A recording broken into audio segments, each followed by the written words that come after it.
Shalom Yasharal, Shalom Yasharal. This is Josh, aka Yahweh Shah. All praises to Yahweh, Allahayim, our power.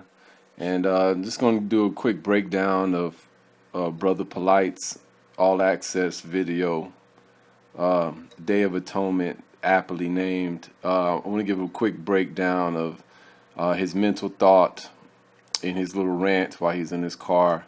Just to expose the double-mindedness of these Commission so-called conscious cats. Anyways, here you go. Check this out. We all gonna go out and have a good time tonight. We're gonna party and celebrate life. Got the March 20th debate coming up. Here we go. Sunday, March 20th, 2016. Right. And I'm looking for. All right. Notice that his face. It's real intimate, right? He's got a real painful look on his face, like it's hurting him. It's hurting him a whole lot to try to explain this stuff to y'all, because you got to remember, he doesn't want any of this stuff. It just so happened to just fall in his place, and he needs it. But he's going to explain his therapy sessions to you. You know, this is therapy for him. Check out what he says. But look at his face. Be mindful of what his face looks like. I went to an arts high school where we saw theatrics all day, all night, and this is a telltale sign of an actor, because he's got it hardwired in his mind what kind of facial expressions to even show y'all too, which it's a pretty tactful thing, and it's not easy to be able to do that in life. Actually, you have to have a lot of mental capacity to do that. So is one thing he is conscious of, and he's conscious of how to fool your ass. So check this out. To this debate. I'm just getting this stuff off. This is part of my therapy. Poverty traumatized me. Look at his face. Now, look at oh, cue the music. Cue the music, right? Look at his eyes. Like the pain, it's hurting him so much, right? Sick. I'll tell you that. You see that? Oh, did y'all see that crazy look, yo? All right, see if we can find it real quick. So we'll go back to it.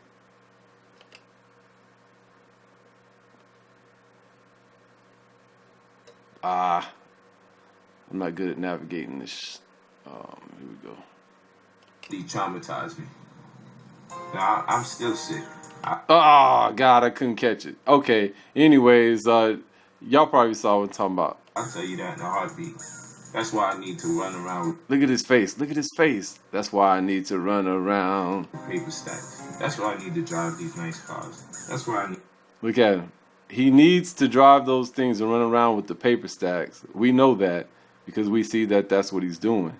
So don't be fooled when the brother is trying to tell you that it's some sort of arduous task for him to be driving around and going to Laker games and, you know, and all in the name of consciousness, right? He's so conscious. He's conscious of what he got. That's for sure. I need to wear these expensive clothes. I'm sick.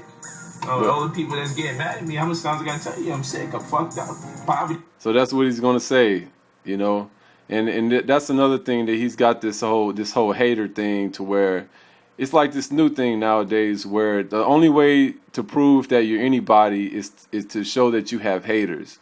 So it's a common thing for them to say, hey, you know, for everyone that's mad at me, then all I'm going to tell you is that I'm sick, and I'm so sick that I learned how to economically gain monetary dividends or whatnot, buy all this stuff, move to Beverly Hills, and this is just a symptom of my sickness. And I'm just living it out because I got no other choice. Brothers and sisters, if you believe that, hey.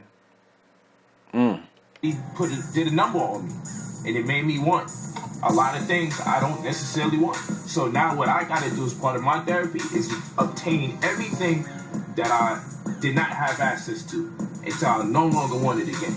So you hear that? See, that's the Lucifer technology that he's using, that Lucifer mind state, you know, the bright and brilliant individual, young phenom. He's really bright and brilliant. Yep. So imagine the thought processes of the make-believe Jesus Christ, you know, and here you go. All you got to do is listen to the Commission conscious Pharaoh, right? So what happened to Pharaoh in the scriptures?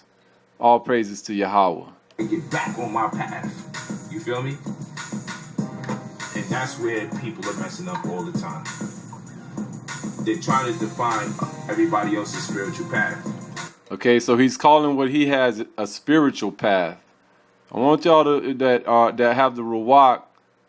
You know, Yahweh gave you the Ruach so you can discern things like this. He's calling what he's doing a spiritual path. Remember that. And that's the issue. You shouldn't try to define other people's spiritual path. We are all on our own path. Okay? This is everybody's right. Everybody has the right to raise themselves in consciousness at their... See, he's got to always plug consciousness to get y'all to believe that it's a brilliant act that he's putting on. Because it's all conscious. Own pace. It's nobody else's responsibility to tell me I don't need to drive a nice car. Motherfucker, I need to drive a nice car. I know me. I've been living with me for a long time. And watch him drop the 32. He has to drop that in there. Y'all know how these Mason dudes work. Okay? I went around that sun at least 32 times went around the sun. This existence. And I've come to the conclusion I need to drive a Rolls Royce. That's the fucking conclusion I've come up with. Look at him. He's smiling, too. I came to the conclusion I need to do that. I need $3,000 shoes, $4,000 shoes. Mm-hmm. That's the dude I am. That's the dude you are. I'm that dude that in history, let me tell you this, everybody that was in ancient Egypt, everybody wasn't a pharaoh. We be selling these stories. Everybody wasn't a pharaoh walking around. Like Some people were lower class. Uh-oh, some people were lower class. Remember that, black folks. Anyways, let me cut this off before my phone gives out on me.